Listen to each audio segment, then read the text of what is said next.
शक्ति रूपे संसिता नमस्ते सही नमस्ते सही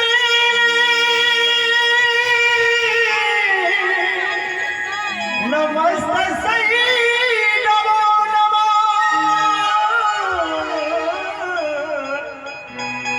नमो तस्मै नमो नमः बोले जगदम्बा मैया की।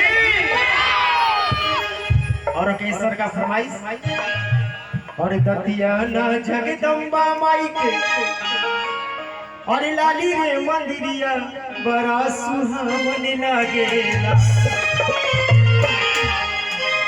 दतिया ना जगदम्बा माई के अरे है लाली रे मंदिरिया बड़ा सुहावन लागे, बड़ा मन भावन लागे। तो ऐसे ना ताली बजावला से तन माई के जगराता होगा। सीधा सीधा हाथ उठाई सबे और ताली के साथ सब कोई के झूमे के बागा के बागा। दतिया ना जगदम्बा माई के लाली रे मंदिरिया बड़ा सुहावन लागे।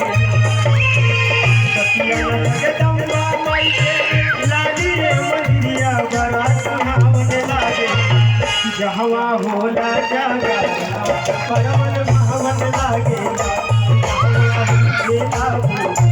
बड़ा सुहावन लागे। दतिया ना जगदम्बा माई के लाली रे मंदिरिया बड़ा सुहावन लागे। दतिया ना जगदम्बा माई के लाली रे मंदिरिया बड़ा सुहावन लागे, बड़ा मन भावन लागे। कैसे और ताली के साथ जहवा होला जागा बड़ा सुहावन लागे। जहवा होला जागा बड़ा सुहावन लागे।